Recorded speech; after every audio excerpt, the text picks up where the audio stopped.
जहां मांसाहारी जानवरों का टोल हो वहां से बकरी का सुरक्षित आना असंभव बात है। ये सारे की सारी बीजेपी के लोग सारे बलात्कारी हैं, इनमें ठीक कौन है?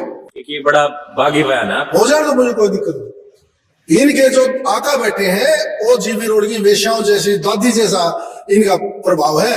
अगर वो चरित्रहीन नहीं होते और उनके दिल में देश के लिए दर्द होता तो ऐसे हत्यारों को और अत्याचार करने वालों को आज तक जेल का रास्ता दिखा देते। हमने तो बादशाहों को झुकाया है, नहीं हमारे भी रजवाड़े होते, हमारे बुजुर्गों के पास भी हजार हजार एकड़ जमीनें होती, पर तलवार के दम पे अपनी बेटी और माटी को बचाने का काम मेरे बुजुर्गों ने करा है। और आज के जो लोग बीजेपी के तलवे चाट रहे हैं वो सिर्फ उस जीवी रोड की बूढ़ी वेश्या जैसे। तीसरा आदमी ऐसा हुआ है जिसने पार्लियामेंट में छाती में हाथ मारा है। या तो रावण ने कहा था कि आग में धुआं नहीं उठने दूंगा और पानी में काई नहीं आने दूंगा और स्वर्ग में पैड़ी लगा दूंगा। दुर्योधन ने कहा था कि एक दुर्योधन सब पे भारी, और तीसरा दुर्योधन ने पार्लियामेंट में कहा कि एक अकेला सब पे भारी। ये टोटली का टोटली देश में अहंकारी है। उपराष्ट्रपति की मिमिक्री करी और उसके ऊपर पूरे मीडिया में प्रचार कराया जा रहा है कि जाट कौम का अपमान कर दिया, किसान समाज का अपमान कर दिया। हमारा अपमान तो उस दिन हुआ जिसने साक्षी मलिक करके बाल पाड़ दिए गिर के। हमारा अपमान उस दिन हुआ जिसने 750 किसान मर के बॉर्डरों पर पड़ के। हमारा अपमान उस दिन हुआ जिसने प्रधानमंत्री आंदोलन जीवी कह रहा था। और हमारा अपमान उस दिन हुआ जिसने 37 लड़के हरियाणा में गोलियों से भून दिए। ये जो कौम का नहीं वो किसी काम का नहीं, ये उसका व्यक्तिगत मामला है। जिस तरह सांसदों की बेइज्जती करके बाहर निकाल रहा था, सांसदों ने बड़ी बेइज्जती का बदला जगदीप धनखड़ से लिया। किसान समाज से, जाट समाज से या धनखड़ गोद के खिलाफ कोई मिमिक्री नहीं करी। हरियाणा में एनसीआरबी की रिपोर्ट जारी हुई तो उसके अनुसार हरियाणा में महिलाएं और बच्चियां सुरक्षित नहीं हैं। और कल की प्रेस कॉन्फ्रेंस में जिस तरह से साक्षी मलिक के आंसू देखे और उसके बाद उन्होंने अपने शूज निकाल के जो है उस पीसी वाले टेबल पे रख दिया कि अब मैं जो है कुश्ती से संन्यास ले रही हूं, वो सारी चीजें हैं। जगदीप धनखड़ का एक बयान, जो उपराष्ट्रपति हैं उनका एक बयान, और उस बयान के पीछे की मंशा, और उस मंशा के पीछे 146 सांसदों का पार्लियामेंट से निलंबन, कई सारी बातें हैं और सारे जो है वो टॉपिक है। राजेश धनखड़ जो है वो इस वक्त हमारे साथ है। धनखड़ खाप से ही आते हैं और रोहतक के जाट भवन पर हम खड़े हैं। धनखड़ साहब, कल जो देखा वो क्या है, और 2-4 दिन पहले जो एनसीआरबी की रिपोर्ट जारी हुई जिसमें सरकार खुद कह रही कि हरियाणा में महिलाएं और बच्चियां जो हैं वो सुरक्षित नहीं है। अगर खेल में जाएं तो खिलाड़ी जो हैं वो लंबे समय तक धरने पर बैठे, यौन शोषण के गंभीर आरोप लगे, लेकिन सरकार मौन है। एक शब्द जो है उनकी तरफ से निकाला नहीं जा रहा है, और कुछ आश्वासन खिलाड़ियों को दिए गए थे वो भी जो है पूरे नहीं हुए। कल उन्होंने प्रेस कॉन्फ्रेंस में वो भी कह दिया। धनखड़ साहब, क्या लगता है पूरे मामले में क्या मंशा है, क्या लगता है और क्या इनकी इच्छाएं है आगे? जहां मांसाहारी जानवरों का टोल हो वहां से बकरी का सुरक्षित आना असंभव बात है। ये सारी की सारी बीजेपी के लोग सारे बलात्कारी हैं, इनमें ठीक कौन है? जिसको छेड़ोगे, हमारे 12 धनखड़ 12 की बेटी जो कोच थी उसके साथ खेल मंत्री ने शोषण किया। ये जो बेटियां साक्षी मलिक और जो देश का नाम रोशन करने वाली थी उनके साथ ब्रजभूषण ने शोषण किया। ये शोषण करने वाले लोग हैं।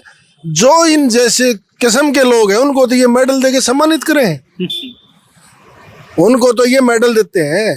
एक वो कंगना रनौत को दिया था।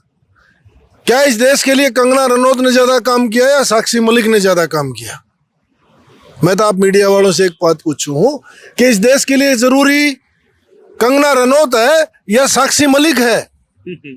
इनके लिए कंगना रनौत जैसी जरूरी है, और साक्षी मलिक जैसी जो लड़कियां देश के सम्मान के साथ सम्मानित लोगों को ये अपमानित करने का काम ये करते हैं। इनके खाते में सम्मान नाम की कोई चीज नहीं है। आज से नहीं, ये तो बहुत पुराने जमाने से है। जब से देश की आजादी चल रही थी, जब भी अंग्रेजों के साथ खड़े थे, जब चौधरी छोटूराम लाहौर में राज कर रहे थे, जब भी मोहम्मद अली जिन्ना साथ 3-3 राज्य में ये संघी सरकार बना रहे थे, इनका इतिहास बहुत पुराना है। देश, किसान और धर्म के साथ गद्दारी करना इन लोगों का पेशा है। अच्छा, कहते हैं कि किसान कौम जो है या हरियाणा या उत्तर भारत का है वो बड़ा मजबूत है, लेकिन दोनों ही जगह अगर हरियाणा की बात करें तो महिलाएं बेटियां सुरक्षित नहीं। खेल की बात करें तो जिन्होंने सबसे बड़ा मेडल खेल में प्राप्त किया है आज वो जो है अपने यौन शोषण का दुखड़ा रो रहे हैं, लेकिन उनकी सुनने वाला कोई नहीं है। क्या ये लोग इतने कमजोर हो गए या सत्ता की कोई ऐसी चाल है कि सब चुप बैठे हैं, सब मौन है? ये धर्म की जो अफीम चटाई गई, जो युवा एक भटका, घर घर मोदी, हर हर मोदी। तो जब घर मोदी होगा तो बलात्कार ही होंगे।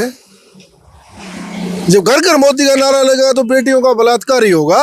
ये मोदी साहब तो कह रहे हैं कि हमने तो हरियाणा से ही बेटी बचाओ बेटी पढ़ाओ को शुरुआत कर दिया, लिंग अनुपात आंकड़ों में बड़ा सुधार हुआ, बड़ा परिवर्तन हुआ। तो ये बेटी हरियाणा की है या वेस्ट बंगाल की है? साक्षी मलिक ये भी तो हरियाणा की है ना।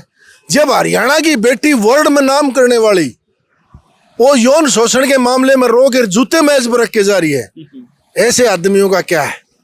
मेडल लेके आते हैं जब वो घर के संबंध बतावे है, और जब उनके साथ शोषण होती है मुंह भर ले। इनका किस बात की बात कर रहे हो आप? इनकी बात का कोई असर नहीं है। ये लोग बरगलाने का काम करे हैं। अगर ये ना हिंदू के हैं, ना किसान के हैं, ना कौम के हैं, ना धर्म के हैं, एक बीजेपी का अलग से खाता है। जो लोग इस देश और राष्ट्र और कमेरे और इज्जत की बात करने वाले हैं वो इस बीजेपी से बाहर हैं, और जो इन सब चीजों को एक्सेप्ट करने वाले लोग हैं वो बीजेपी में। बीजेपी तो कह रही है कि हम तो सबका साथ और सबका विकास कर रहे हैं। सबका विनाश और सबका साथ, एक साथ विनाश करेंगे। किसको बख्शा? जवान को अग्निवीर में, किसान को 3 बिल्लों में, बेटियों का ब्रजभूषण से किसानों पे गाड़ियां चढ़वाना, जो कोच हैं अपने मंत्री से बाथरूम में पकड़ पकड़ के उनका यौन शोषण कराना। फिर आप इनके एक खासियत बताओ। अच्छा एक बात बताइए, आपने हरियाणा के जो खेल मंत्री का जिक्र था वो क्या, ब्रजभूषण का जिक्र किया। अब इसको जो बचाने वाले लोग हैं, इन लोगों को उनकी मंशा क्या है? क्या चाहते हैं वो लोग? क्या इशारा समाज में, क्या मैसेज दे रहे हैं? क्या है उनके पीछे मंशा? कोठे की जो बुढ़िया हुआ है वो तो लड़कियों से धंधा कराती है, वेश्यावृत्ति करा हुआ है। तो उसी से अंदाजा लगा लो जिसके इनके सीनियर बैठे हुए ऐसे हैं जैसे कोठे की वेश्या। इनमें कोई फर्क है? एक ये बड़ा बागी बयान है। आप हो जाए तो मुझे कोई दिक्कत नहीं। इनके जो आका बैठे हैं वो जीवी रोड की वेश्याओं जैसी, दादी जैसा इनका प्रभाव है। अगर वो चरित्रहीन नहीं होते और उनके दिल में देश के लिए दर्द होता तो ऐसे हत्यारों को और अत्याचार करने वालों को आज तक जेल का रास्ता दिखा देते। वो तो कहते हैं कि मैं देश को झुकने नहीं दूंगा, देश को बिकने नहीं दूंगा। देश में बचा क्या है? एक भी राष्ट्र की जो संपत्ति थी सबको तो बेच दिया। एक चीज खरीदी है पूरे 9 साल में, सिर्फ मीडिया को। मोदी ने सिर्फ गोदी मीडिया को खरीदा है और सब कुछ बेचने का ही काम करा है। अच्छा तो अब कल जो साक्षी मलिक ने जो किया, संन्यास लेने का ऐलान कर दिया, उसके पीछे समाज क्या चाहता है? वो लड़े, समाज उसके साथ खड़ा होगा, या उसने संन्यास ले लिया सब अपने घर चुपचाप बैठेंगे? नहीं, मैं तो एक समाज से अपील करूंगा कि ये समाज इतना कमजोर नहीं है। हम तो चाहते हैं उस बेटी को उस पार्लियामेंट में भेजें और ब्रजभूषण की आंखों में आंख डाल के उससे सवाल जवाब करने के लिए हम साक्षी मलिक के साथ हैं।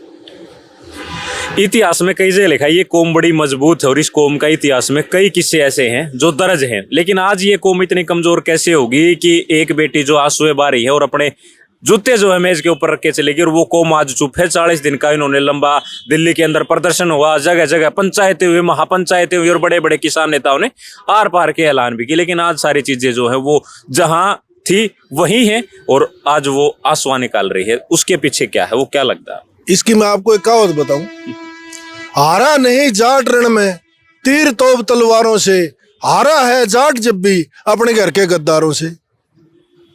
जो बीजेपी में लोग बैठे हैं ये हमारे जाट कौम के गद्दार बैठे हैं। उनकी वजह से आज हमारी बेटियों की दुर्दशा है। नहीं ये कौम तो कभी गजनवी को भी नहीं बख्शा इन लोगों ने। अब्दाली ने भी अपनी बेटी बहनी पड़ी थी कि जाटों से समझौता हो जाए, मैं अपनी बेटी देता हूं। हमने तो बादशाहों को झुकाया है। नहीं हमारे भी रजवाड़े होते, हमारे बुजुर्गों के पास भी 1000 एकड़ जमीनें होती, पर तलवार के दम पे अपनी बेटी और माटी को बचाने का काम मेरे बुजुर्गों ने कराया है।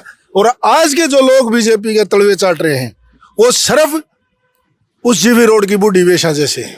अच्छा धनखड़ साहब एक बात और बताइए, जो जयदीप धनखड़ का जो बयान है और एक वो मिमिक्री वाला मामला चल रहा है और 146 सांसदों का जो निलंबन है, उस मामले में क्या लगता है, क्या कहना चाहिए? ये प्रजातंत्र के ऊपर कलंक है।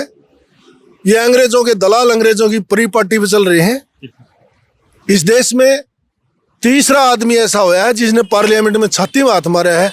या तो रावण ने कहा था कि आग में धुआं नहीं उठने दूंगा और पानी पे काई नहीं आने दूंगा और स्वर्ग में पैड़ी लगा दूंगा। दुर्योधन ने कहा था कि एक दुर्योधन सब पे भारी, और तीसरा दुर्योधन ने पार्लियामेंट में कहा कि एक अकेला सब पे भारी। ये टोटली का टोटली देश में अहंकारी है, अत्याचारी है, दुराचारी है, लोगों को बरगला के वोट लेते हैं, धोखे से, कभी मशीन के माध्यम से, कभी झूठ के माध्यम से लोगों को बरगलाया। अब ये देश इनको समझ चुका है, अब इनकी बातों मानने वाला नहीं है। वो लोग तो कहते हैं कि मोदी जी की तो गारंटी चलती है, गारंटी से आपने देखा चुनाव में जो 5 स्टेट के चुनाव हुए आपने नतीजे देखे, गारंटी चलती है उनकी। फिर ये 12 लाख वोटें तो कांग्रेस को ज्यादा आ रही हैं। अगर वोट प्रतिशत की आप बात करते हो, जनता तो आज भी 12 लाख लोग कांग्रेस के साथ ज्यादा है, इनके साथ कहाँ है? लेकिन सत्ता में तो वो लोग बैठे विधायक। ये जो लोग अपने एक मिमिक्री पे सम्मान की बात कर रहे हैं, हमारा ये भाई जगदीप धनखड़ जी उपराष्ट्रपति महोदय, ये राजस्थान में हर महीने दौरे कर रहा था चुनाव से पहले। इजनाज मोदी के आख्या माँ गाल गई है कि उनकी जाट समाज को भी ऐसा चाहिए, सबसे बड़ी जनसंख्या है। डिप्टी सीएम ये नहीं बनवा सका, सीएम ये नहीं बनवा सका आज तक राजस्थान का। जाटों को मिला क्या है राजस्थान में? झुरझड़ा। लास्ट में हमारे इस कौम की, इस किसान समाज की एक सम्मान ये दे दिया कि उसके पर्सनल बात उपराष्ट्रपति की मिमिक्री करी और उसके ऊपर पूरे मीडिया में प्रचार कराया जा रहा है कि जाट कौम का अपमान कर दिया, किसान समाज का अपमान कर दिया। हमारा अपमान तो उस दिन हुआ जिस दिन साक्षी मलिक करके बाल पाड़ लिए गिर के। हमारा अपमान उस दिन हुआ जिस दिन 750 किसान मर गए बॉर्डरों पर पड़ के। हमारा अपमान उस दिन हुआ जिस दिन प्रधानमंत्री आंदोलन जीवी कर रहा था। और हमारा अपमान उस दिन हुआ जिस दिन 37 लड़के हरियाणा में गोलियों से भून दिए। हमारा अपमान उस दिन हुआ जिन हमारे 12 की बेटी को इनके संदीप सिंह ने पकड़ के शोषण कर दिया। अपमान उस दिन नहीं हुआ इस कौम का। जगदीप धनखड़ का मान इतना बड़ा है कि उसकी मिमिक्री करने पे भी जाट समाज का, धनखड़ गोत का और इस देश के किसान का अपमान होता है। और धनखड़ 12 की बेटी का जब शोषण हो तो उसके ऊपर ये हथेलियां बजाते हैं। क्या उपराष्ट्रपति ने नहीं पता था इस बात का कि मेरे 750 किसानों ने जान दे दी? 2 लोग थे उस टाइम, मेघालय का गवर्नर सतपाल मलिक था और जगदीप धनखड़ बंगाल का गवर्नर था। उसने अपनी कुर्सी को ठोकर मार के किसानों के बीच में आया। असली सम्मानित और सम्मान देने के लायक अगर इस देश में कोई है तो उसका नाम सतपाल मलिक है, जिसने तानाशाह की आंखों में आंख डाल के इसकी पोल खोल दी, इसको नंगा कर दिया। हाँ, ये जो कौम का नहीं और किसी काम का नहीं, ये उसका व्यक्तिगत मामला है। जिस तरह सांसदों की बेइज्जती करके बाहर निकाल रहा था, सांसदों ने अपनी बेइज्जती का बदला जगदीप धनखड़ से लिया है। किसान समाज से, जाट समाज से या धनखड़ गोत के खिलाफ कोई मिमिक्री नहीं करी। अच्छा धनखड़ साहब, एक बात बताइए, आप जिस तरह से सत्यपाल मलिक के बारे में बता रहे हैं, कई सारे लोग जो सोशल मीडिया पे वीडियो डालते हैं कि ये तो उनसे मिला हुआ है, सत्यपाल मलिक ने वहां ये करवा दिया, इस तरह की वीडियो जो आप भी सोशल मीडिया पे देखते होगे, हम भी देखते हैं, उस बारे में फिर आपका क्या विचार है? मैं कई बार उनसे मिल चुका। सतपाल मलिक अगर इनसे मिला हुआ होता तो J&K का जो गवर्नर रहा है आज तक, उसको 70 आदमी जेड सुरक्षा में दिए जाए। उसके पास तो 1 सिपाही है, उसके पास उसका तो मकान भी खाली करा लिया, दूसरा 2 कमरे का मकान लिया है। ये जिसके ऊपर आशीर्वाद इनका है, उन लोगों की तो हर तरीके से मौज है, उनके पास पैसा भी है। सतपाल मलिक के पास आज उसके घर में 5वां कप नहीं है चाय पिलाने के लिए, 4 कुर्सी नहीं है 4 आदमी आ जा बैठ जा, चलने के लिए गाड़ी नहीं है आप जैसे लोगों ने दे रखी है। कौन कहता है मिल रहा है? मिले हुए 2 लोग हैं जो उपराष्ट्रपति बैठे हैं, सेंटर में मंत्री बैठे हैं, किसी को कुछ बनाया जा रहा है, किसी को कुछ बनाया जा रहा है, वो है मिले हुए। तो राजेश धनखड़ हैं, हर सवाल का बड़ी बेबाकी से इन्होंने जवाब दिया है और तरीके से एक-एक करके हर सवाल का बड़ी बेबाकी से जवाब दिया है। इस बारे में आप लोग क्या विचार रखते हैं वो हमें कमेंट करके जरूर बता दें, और अगर आप इस वीडियो को शेयर करेंगे और लोग जो हैं वो इसके ऊपर अपनी प्रतिक्रिया जरूर देंगे। शुक्रिया, धन्यवाद।